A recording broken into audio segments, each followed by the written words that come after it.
Berikut di sini teman-teman ya. Berikut di sini teman-teman bisa lihat. Di sini ada batang muru bujuk cendol yang sangat kuat. Ini saya tidak pakai indikator, saya hanya memahami sebuah market saja. Jadi saya pahami market ini seperti apa. Lalu kita hitung-hitung probabilitasnya. Probabilitasnya lebih condong kemana? Naik atau turun? Karena kalau setlist itu kalau saya boleh pahami, kalau salah mohon koreksi ya teman-teman ya, karena pastinya ada yang lebih senior, ada yang lebih jago, ada yang lebih hebat dalam menganalisa market. Karena saya pun masih banyak belajar di sini. Ini banyak artinya tembok yang sangat kuat. Setlist itu artinya tadinya kita sempat tertipu di sini, ya. Nah di sini kita alhamdulillah.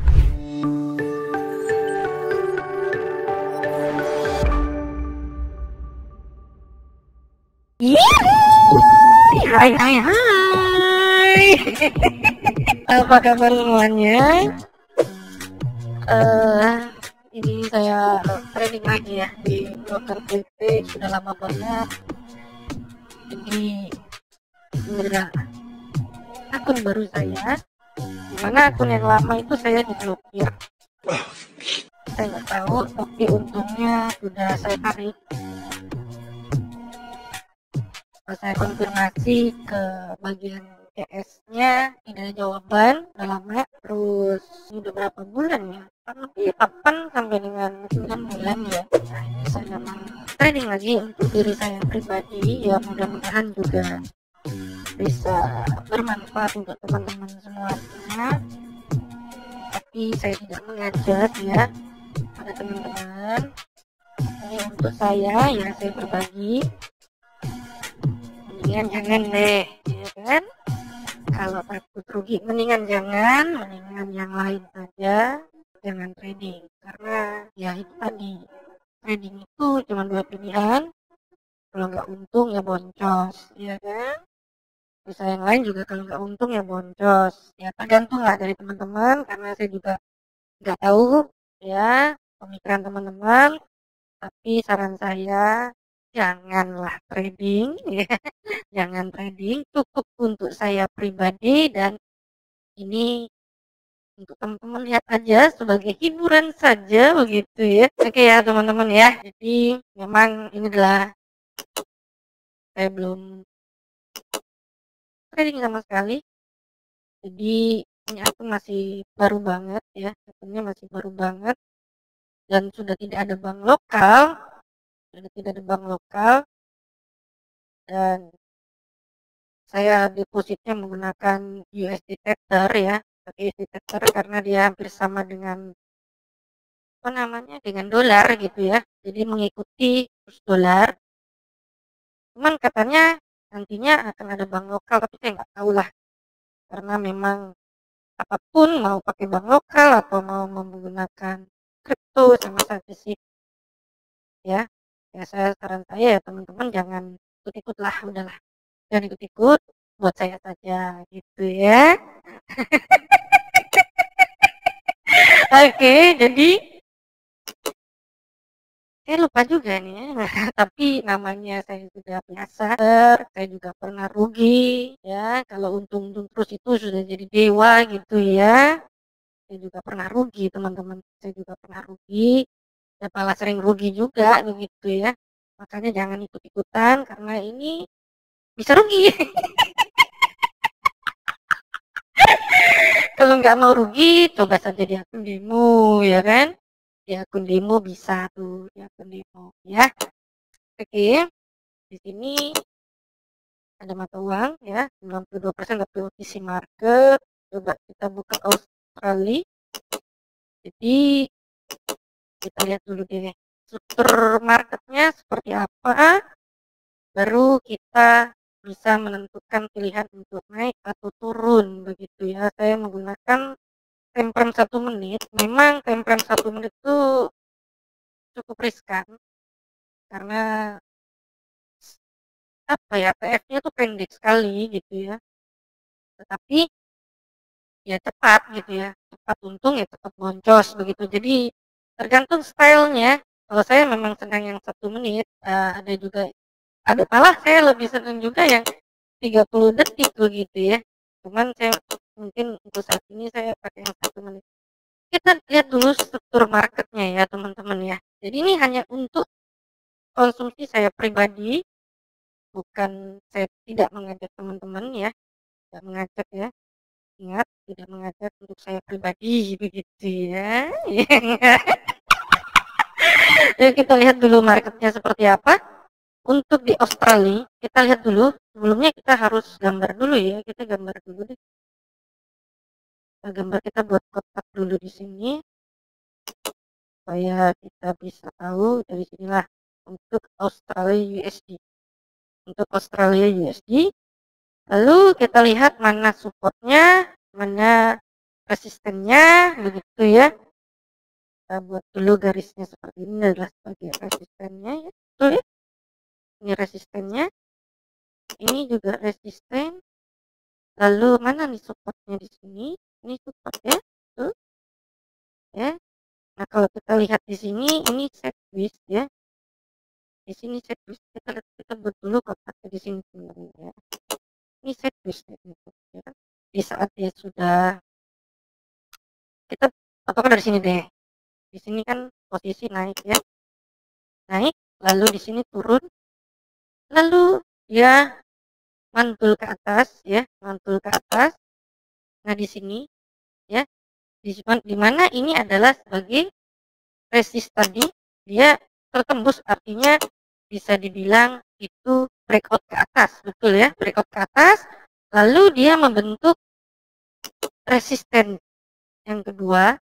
Ini resisten nih sebelumnya, anggaplah ini yang pertama, lalu ini yang kedua ya.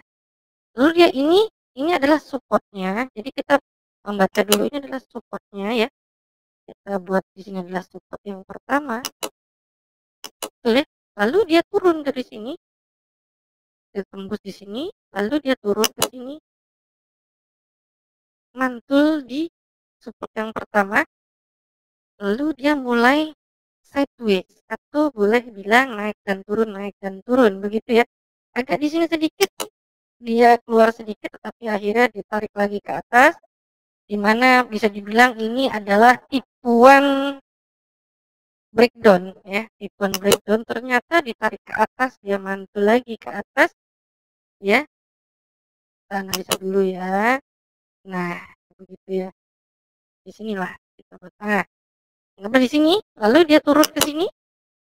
Nah seperti ini. Nah yang di sini yang jadi pertanyaan kita adalah ini mau kemana nih market di sini? Ini kan menjadi rahasia ya, karena kita kan hanya bisa menganalisa saja ya, kita bukan dewa nih ya kan, betul ya. Ya ini bacot aja nih. Ya saya berusaha untuk memahami sebuah market ini larinya kemana ya. Lalu kita lihat juga di sini, ini adalah zona kosong ya, zona kosong di sini ya.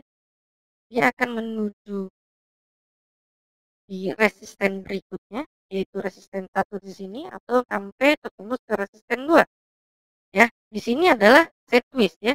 Artinya kalau kita lihat probabilitasnya, ini adalah support 1, ini sideways, anggaplah di sini adalah support 2-nya lah ya. Peluangnya lebih besar mana dibandingkan turun ke bawah? Kalau saya melihat adalah peluangnya lebih besar di sini kawan-kawan, teman-teman, di sini. Karena lihat, sideways adalah sebagai tembok yang sangat kuat. Tembok yang sangat kuat karena kenapa? Karena lihat, dia dari naik turun ya, ini adalah tembok yang sangat kuat. Secara probabilitas dia lebih condong ke atas seperti itu. Nah ini kan ke atas nih ya. Nah ini adalah sebagai resisten nih tadinya nih ya. Resisten, dia kalau boleh dibilang breakout begitu ya, betul ya. Kita cobalah ya enggak, 200 aja deh ya kan. Nah ya, saya pakai waktu bukan yang ini ya, tapi saya pakai waktu yang ini. Nah ini sudah breakout nih teman-teman, dia mau menuju resisten berikutnya ya. Ini resisten yang berikutnya itu yang ini nih, yang saya lihat tanda panah saya ini resisten 1 ya. Cuma di saat kita melakukan open posisi, kita harus memperhitungkan modal kita cukup atau tidak, begitu ya. Modal kita cukup atau tidak, ya. Jadi kalau kita mengalami ini meleset, bagaimana nih plan 1, plan 2, plan 3? Saya akan ambil, coba dulu 1, wah langsung ditarik ke atas. Kenapa saya ambil ke atas? Karena dasarnya adalah dia sudah breakout di sini, teman-teman ya. Breakout di sini, teman-teman bisa lihat. Di sini ada batang Morobuzu candle yang sangat kuat. Ini saya tidak pakai indikator, saya hanya memahami sebuah market saja. Jadi saya pahami market ini seperti apa. Lalu kita hitung-hitung probabilitasnya. Probabilitasnya lebih condong kemana? Naik atau turun? Karena kalau set twist itu kalau saya boleh pahami, kalau salah mohon dikoreksi ya teman-teman ya. Karena pastinya ada yang lebih senior, ada yang lebih jago, ada yang lebih hebat dalam menganalisa market. Karena saya pun masih banyak belajar di sini. Ini banyak artinya tembok yang sangat kuat. Set twist itu artinya tadinya kita sempat tertipu di sini, ya. Nah di sini kita alhamdulillah. Nah, kita sempat tertipu di sini, ya. Makanya kita harus lihat apa candlenya itu, lalu kita tunggu 2 atau 3 candle. Ya, kalau ini kan berarti udah candlenya gemuk nih di sini ya. Candlenya gemuk ya, teman-teman ya. Gemuk banget artinya sah dia untuk naik ke atas lalu dia koreksi. Kalau boleh dibilang ini adalah reversal. Kenapa reversal? Ya dari sini. Dari sini di saat dia turun, ini kan menjadi support naik, dia turun lagi menuju support 1 tadi, lalu mulai set terus dia naik lagi menuju ke resisten yang nomor 2 ini. Ya, boleh dibilang dia reversal. Begitu. Atau continuation atau berkelanjutan. Reversal, continuation, berkelanjutan balik lagi dia ke atas. Begitu teman-teman ya. Jadi ini buat pribadi loh ya. Ya saya hanya berbagi saja. Begitu ya. Nah di sini saya untuk 174 ya. Lalu coba kita akan lihat lagi. Kita baca lagi. Lihat, perhatikan. Perhatikan dia mendekati area resisten 2 loh. Nah, di sini ada yang boleh dibilang, kalau saya boleh bilang adalah pin top doji hammer nih di sini teman-teman ya. Pin top doji hammer itu pin top bisa, hammer bisa, ya. Doji bisa, doji kan harus pas ya antara buka tutup sama ya. Shadow-nya, tapi ini ada ya kalau boleh dibilang ya dia terjadi mulai berpikir nih kalau kita melihatnya ya, berpikir. Dia mau terus melanjutkan ke atas atau dia balik lagi ke bawah.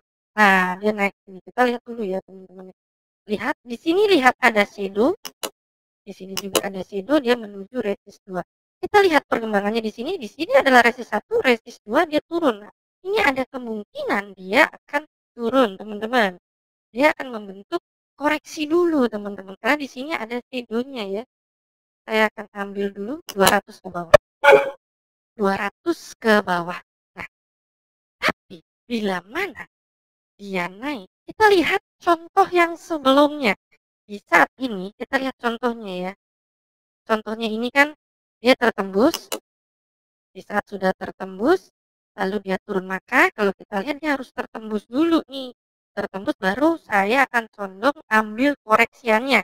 Tentunya dilihat dari berapa modalnya begitu ya. Ini sudah tertembus kah? Kita lihat dulu, sudah tertembus. Waduh, tipis sekali ya. Tipis sekali. Sepertinya ini saya rugi. Kita lihat sudah tertembus kan? Sudah. Ini sudah tertembus resistensi nih. Ini harusnya dia akan turun di sini. Nah, saya ambil 2 kali. Di saat dia menuju, kita lihat dulu ya. Kita lihat dulu, kita buka, kita bersihkan dulu. Kita bersihkan dulu. Nah, ini ya, kita lihat, kita bersihkan dulu. Dia sudah tertembus. Seperti contoh di sini teman-teman ya. Di sini adalah resist 1. Dia tertembus di batang ini, lalu dia membentuk koreksi di sini. Ya.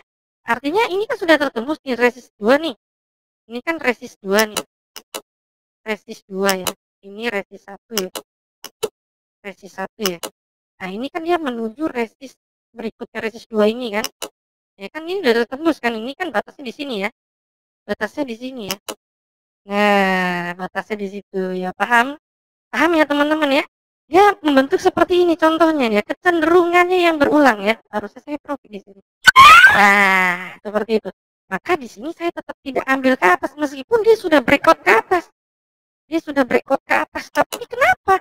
Karena saya melihat contoh yang di sini. Dia juga turun begitu ya. Dia turun lagi, lihat sama tuh. Dia juga batangnya berwarna merah. Begitu teman-teman ya. Ya, saya sudah untung 298 dolar. Ya, 298 dolar itu sudah bagus banget ya. Kalau kita secara realistis dan masuk akal, 1%-nya aja dari 5.000 dolar itu 50 dolar. Berarti saya sudah bisa menghasilkan 5%. Betul tidak? 5% sudah bagus banget buat saya pribadi. Begitu ya. Jadi sebetulnya kita mau pakai indikator ataupun tidak, selama kita menguasai sebuah struktur market ini, ya kita buat dulu resistnya, kita buat supportnya. Karena market itu bergerak berdasarkan supply and demand, hukum permintaan dan penawaran. Lalu kita lihat resistnya, support. Begitu teman-teman, ini lebih santai. Oke, teman-teman segitu dulu ya. Saya nggak mau terlalu banyak bacotnya ya. Ini saya upload hanya konsumsi saya. Nah, teman-teman silakan nonton buat ya hiburan saja lah begitu ya. Terima kasih banyak. Yang penting tetap bersyukur ya. Bye bye.